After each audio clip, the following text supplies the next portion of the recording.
Alright, today we'll be talking about different lineages and different styles of Wing Chun.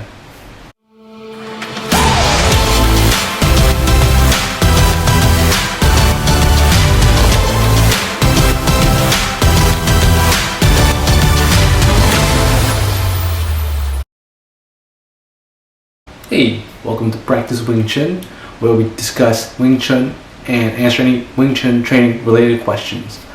My name is Edgar, and this is episode 11 of Practice Wing Chun. So, before we start, I just want to give a quick shout out to Hassan and Percy. Both of you guys have been liking on Facebook, and really appreciate it. I also appreciate everyone else that's been liking, watching, commenting, thumbing up all the videos. You guys are awesome, and this really gets me going, really motivates me to keep doing this. Even though I'm already having fun, these little support really helps. So this past weekend I went to Philly to visit my sister, and I was with my girlfriend, and we were hanging out in Rittenhouse Square, and I saw this really dope, really cool, really awesome Bruce Lee spray paint, like a painting. And I just had to get it, so I got that. It's getting delivered because I took a bus to Philly from New York, and definitely do not want to bring like a really big painting on board of that. So I had it delivered, and hopefully it'll come this week, maybe next week, and I'll put it up, show you guys how it looks. Looks really good. Anyway, while I was also at Rittenhouse Square, I saw like a big group of people.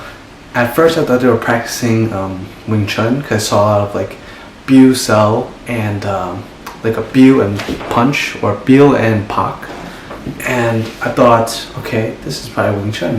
I thought it was really cool, and then I realized, I was looking at the way they were standing, and it wasn't really a Wing Chun stance. It was more of a Jeet Kune Do stance, where they kind of lead with their front leg instead of on their back.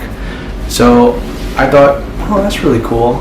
I actually wanted to go hang out with them for a bit, like introduce myself, see what they were up to, if they were actually doing Jeet Kune Do. But I was like on the time crunch, and I had to go meet up with my sister for brunch. And the thing was, it was so cool. It was like a big group, pretty diverse, men, women, guys, girls, teens, adults. But it was just really cool to see that they're just practicing out in the open. And it's, I've done that before too in New York, and I've actually met a lot of cool people. And so for a long time, before I been doing Wing Chun for a long time, when I first started, I always thought every Wing Chun style was the same, just because I wasn't really familiar with it. I didn't really do much research. It's just something that I just made assumptions over. But it turns out there are different lineages or different styles of Wing Chun. Now, the thing is, I really don't care what your style is, what your lineage is. It's just about learning, and then practicing and training and doing what works for you. And if you're in a different style, there's no reason for you to compare your style with someone else's, because I feel like we train differently. So I'm gonna emphasize on certain things or certain techniques, whereas another style would emphasis on something else. So I remember a few years ago, when I was still living down in Chinatown, I was hanging out at the park, and I saw these guys. They were training at Columbus Park, and they were doing either some Wing Chun drills, and I was just watching and seeing what they were doing, and I recognized the Silam Tao form. So I went up to them, introduced myself, and it turns out they were from a different lineage. I introduced myself. I said my Sifu learned under Ip Chun.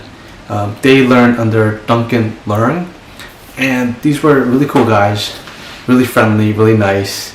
They just let me in, and I got a chance to practice with them, chi sao with them, and there were minor things that they did that I didn't really learn. They had Biu Da. So in my style we do like tanda a lot, but what they do is they do byuda. So they use byuso to defend. I've never learned that, or I've never really done that. I've learned byuzi to strike, but not really to defend. So it was interesting to see that and to understand why they did that. And there was another subtle thing that I remember. It was their fukso. So my style was we hold it and we just let the hands loose, but we keep everything to the center. What they did was they actually hold the position in their hand, like kind of like this, and they just kind of crane it. It looks like a crane kind of, and that was very different from what I learned. But I didn't impose my style like, oh no, fukso needs to be like this. We don't use byuso. It's only for striking. I was very respectful, and in turn they were the same for me because I didn't do things a certain way that they've been brought up doing, and I think that's completely fine. I think that's the great thing about making new friends, meeting people from different styles, and just like hanging out, doing some chisao, or just go through the drills, like see what each different style drills. They had different drills too. I can't remember much about it, but there was a lot of Pak style drills, which was very similar to what we do too, and it was a lot of fun.